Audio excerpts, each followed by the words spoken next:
fascinating day's cricket. Northamptonshire just needed a wicket at the end, and you just feel that last little blow of Rob Keogh getting Cameron Steele out towards the end could be quite important in the context. Yeah, I think so. I mean, look, obviously every wicket is an important wicket, but I think we need to keep making sure we're making inroads throughout the rest of these overs in this Surrey's first innings. I felt we probably just gave them back a little bit of leeway this morning. It would have been nice to have batted for a little bit longer and get a few more runs on the board, take us potentially up to that between 350 and 400 mark at least. But it definitely this morning looked as though 400 was on the cards. But yeah, it was good to get that later wicket, and I think if it hadn't been for the light coming in then, I think we were bowling well. We've bowled brilliantly this afternoon. We really have hit some good areas, and if it wasn't for the class of Hashim Amla, I think we would have hopefully seen a couple more wickets on that board. Another century for Rob Keogh, third of the season, 14th for Northamptonshire, keeps improving with age. Yeah, fine wine. But he's what he showed today, which was a real highlight for me, his standout, was how calm he was when he went in during that small wobble we had.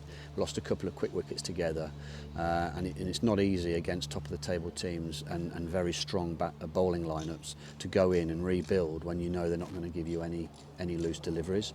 So he did very well there. He got the partnership going again with Emilio Gay, and he was good support for him for a start, because Emilio just found that a little bit more easier than any other batter on the day. It was his day. He played fantastically well, but he was ably, helped by Rob, and I think that's what really held us in a good stead to put us in a position of strength.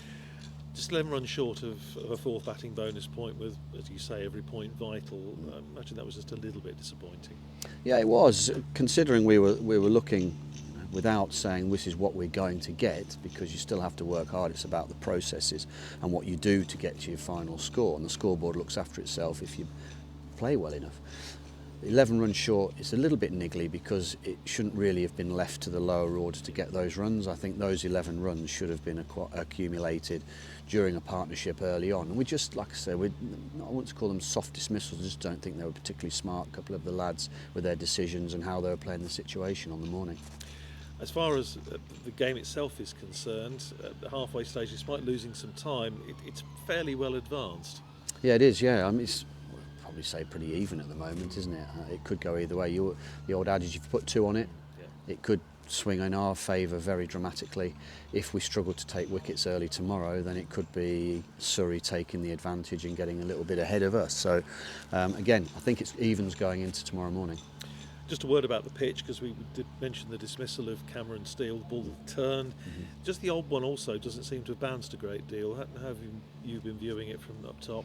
Yeah, I think the view is it's still a very good pitch. I still think it might have been a better pitch to bat on today than it was yesterday, which is all credit to Emilio Gay, the way he played and how Rob, like I said, supported him through that role last night.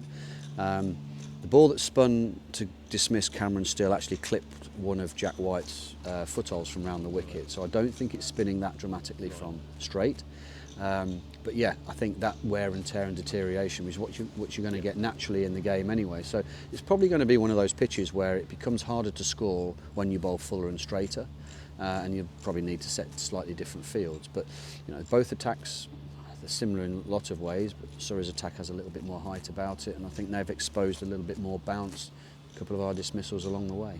And as things stand, it must be pleasing for you and the other members of the coaching staff to actually see Northamptonshire going toe-to-toe with one of the best teams in the Championship, and so far at least holding their own. Yeah, that's right. Yeah, it's always good to do that. And Will Young just commented then when the sort of debrief of the day, we know when we get into positions where we are level pegging with a team like this, you've really got to try and take the initiative and hold the advantage for as long as you can. It feels as though we gave it away a little bit, that advantage this morning, but we've wrestled it back with the ball today, and it's all to play for really over the next 2 days.